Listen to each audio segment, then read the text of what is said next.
Ketua MK ini kasih bocoran, apa memang bocor halus ya? Maksud saya ngasih bocoran secara halus. Selamat datang di channel kami, Tim Kabar Online. Selamat pagi, selamat siang, selamat sore, ataupun selamat malam sesuai waktu Anda ketika menonton video ini.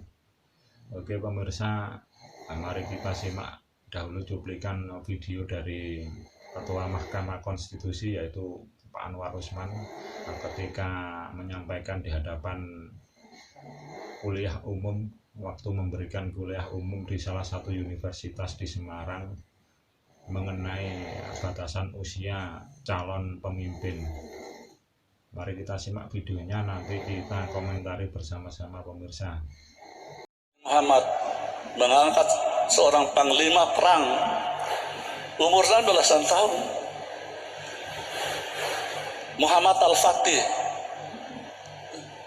yang melawan kekuasaan Bizantium, menjadikan mendobrak Konstantinopel, sekarang menjadi Istanbul. Usianya berapa? 17 tahun. Saya tidak menyinggung ini ya, apapun putusan itu ya.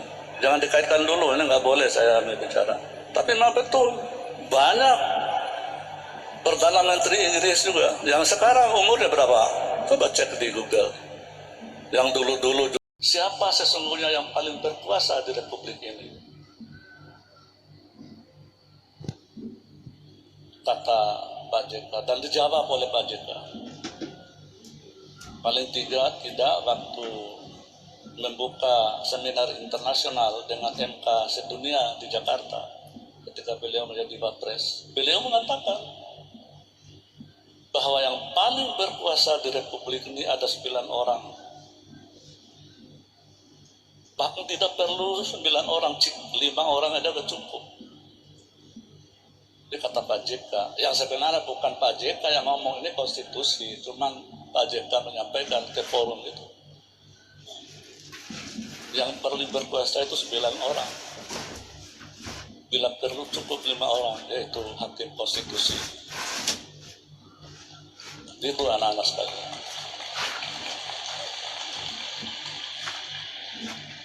Makanya anak-anak sekalian, ya mudah-mudahan ada yang punya cita-cita ingin jadi hakim konstitusi, sehingga bisa jadi ketua nanti. Coba kita lihat kewenangan MK dalam Undang-Undang Dasar. 1. Menguji undang-undang terhadap Undang-Undang Dasar. Bayangkan produknya presiden dengan pembantu-pembantunya beserta 575 anggota DPR bisa dinyatakan batal atau inkonstitusional hanya sekejap oleh Mahkamah Konstitusi. Padahal membuat sebuah undang-undang itu memerlukan waktu berbulan-bulan, bahkan tahunan. Nah, antara lain sekarang ini anak-anak ingin membuktikan. Nah, ini saya tidak berbicara kasus konkret yang sedang diuji di MK dan ditunggu oleh seluruh rakyat Indonesia, termasuk oleh para capres, masih menunggu putusan MK. Ada yang digugat mengenai batas usia minimal, dan masuk lagi gugatan yang terkait dengan batas maksimal. Ini umpama. Kalau nanti MK memutuskan bahwa untuk menjadi presiden atau wakil presiden batas maksimalnya 70 tahun, berarti akan ada capres yang gagal. Dari cuplikan tersebut yang baru saja kita saksikan pemirsa, nah ini kan seolah-olah Ketua Mahkamah Konstitusi memberikan bocoran. Jadi apabila nanti ketika diputuskan begini, masyarakat sudah tidak kaget. Ya salah satu bentuk yang kita simak tadi kan supaya apa ya, beberapa masyarakat bisa memberikan penilaian maupun dukungan kan gitu, sehingga ketika nanti kalau diputuskan sudah masyarakat nggak kaget. Ini saya bisa menggambarkan seolah-olah nantinya putusannya ya gini ya gitulah pokoknya, seolah-olah sudah diputuskan. Jadi masyarakat nanti ketika putusan ini dibacakan sudah tidak kaget, dikasih bocoran lah istilahnya. Tapi kalau saya secara pribadi yang menganggap keliru, mestinya Ketua MK tidak usah membuka, wong itu masih ranahnya Mahkamah Konstitusi, belum diputuskan. Nah, meskipun tidak ada hubungannya, wong yang digugat itu usia batasan calon presiden dan wakil presiden. Kan ada dua gugatan itu, batasan dengan batas minimal dengan batas maksimal. Kalau belum diputuskan mestinya Pak Anwar Usman enggak, ya kurang etis lah, kurang elok kalau beliau memberikan, apalagi di kuliah umum di suatu universitas. Mestinya ya jangan sampai dikatakan hal semacam itu, mending bicara yang lain lah. Meskipun ada suatu pertanyaan dari kalangan mahasiswa, mestinya jangan dijawab. Apalagi yang dibikin contoh Kanjeng Nabi. Kalau Kanjeng Nabinya dibikin contoh itu pas. Kanjeng Nabi diangkat menjadi Rasul itu di usia 40 untuk memimpin umat Islam di dunia ini. Itu usianya 40. Yang dicontohkan tadi kan panglima perangnya usia belasan, ya boleh panglima perang, masih muda boleh. Nah, satu contoh menteri-menteri Pak Jokowi, ada yang muda, bahkan yang barusan diangkat kemarin Dito Menpora kan juga usia muda, tidak masalah, itu bukan pemimpin, di bawah pemimpin kelasnya. Mestinya Pak Anwar Usman, Ketua Mahkamah Konstitusi tadi menyampaikan ya Kanjeng Nabi dipakai contoh, usia 40 tahun baru diangkat menjadi Rasul, jadi pimpinan umat kan gitu. Kalau yang dicontohkan menterinya diangkat jadi panglima perang, itu bukan pemimpin tertinggi, itu namanya menteri-menteri kelasnya di bawah pimpinan. Kalau pimpinannya ya yang dicontohkan tadi ya Kanjeng Nabi, mestinya yang dipakai ukuran. Nah, ketika dia akan menjadi Rasul usianya 40 tahun, terus lagi bikin contoh Perdana Menteri Inggris, jelas usianya 42 tahun kok. Itu kalau itu enggak dibikin contoh enggak masalah, memang usianya lebih dari 40 tahun.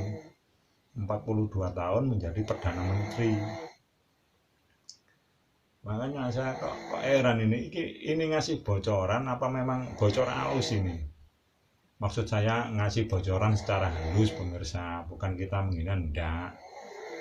Supaya apa? Nanti kalau ketika diputuskan masyarakat sudah tidak ramai, tidak umek, mesti kayak bocoran. Kemungkinan nanti akan dikabulkan. Kalau saya secara pribadi ya mending lah gugatan itu ditolak. Masalah apa? Ya sudah dewasa, usia 35 tahun itu sudah dewasa, tapi kurang matang.